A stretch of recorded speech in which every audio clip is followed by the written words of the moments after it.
I'm from Motocross Messenger. Welcome to the channel. Please like and subscribe. So we're going to go over today one thing that I think will save Supercross, and it's pretty big. So I don't understand why we haven't gotten there yet, and we're going to get into it today. I'm going to go over 6 reasons why the sport needs it.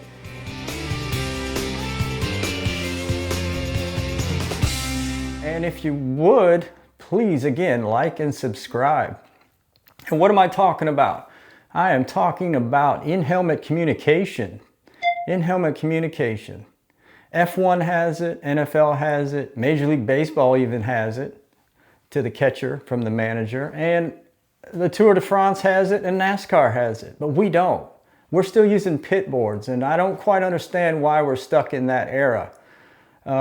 So let's get into it. Number 1, riders don't even look at the pit board. They will be the first to tell you that they don't read it. Some do, but for the most part, they don't. And most of the time, what do we see on the pit boards? Breathe and a time. You think the rider's catching that time every time around? They're worried about a rider in front of them and a rider behind them. And you can understand that.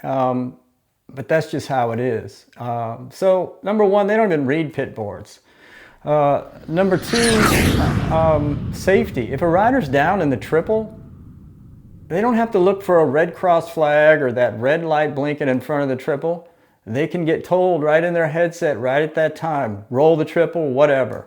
And then you don't have to see points deducted because they jumped on a red cross flag.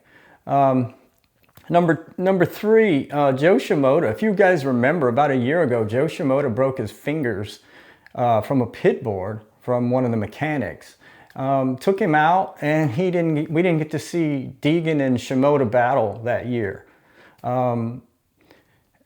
Speaking of that, if you know, Brent Duffy is Hayden Deegan's mechanic.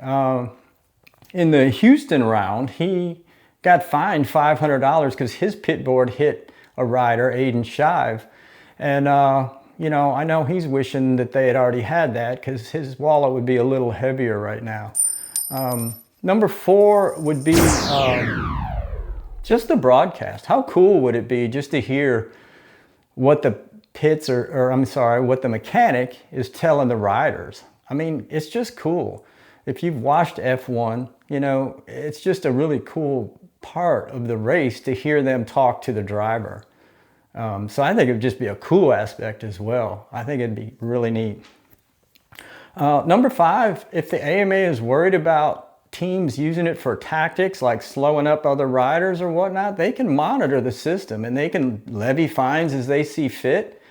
But I really think it would be, you know, good for the AMA to tell, you know, just to monitor the situation, not have to worry about, you know, blue flags and red cross flags. And, you know, they can convey the information to the riders as they need it throughout the lap. They can tell all riders, you know, hey, red flag, we're starting over. Don't be racing and, you know, possibly get hurt trying to get to that flag. So here's number 6. Here's the big thing. This last week, Eli Tomac conveyed that he thinks there should be less riders on the gate because he's dealing with lappers. And, you know, I'm not going to say any lappers' names, Vince Freeze, but, you know, the AMA can come on the radio headset and say, Freezy, what, you know, number 719, you need to move over. You're being lapped. A race is coming through, you're not in it. How many times have we heard that? So, really, I think that's the key, is at any time, you don't have to wait for that rider to pass where a blue flag would be, and you don't have to, you know, you can just tell a rider at any time, move over, and it solves the problem. And if they don't move over, then you can go with fines and do whatever. But if it's in the rider's ear, he's going to move over, and if he knows that there's going to be penalties for that if he doesn't. And you don't have to worry about him saying, well, I didn't see a blue flag or whatever. You can tell him at any point in that lap, pull over, move to the side.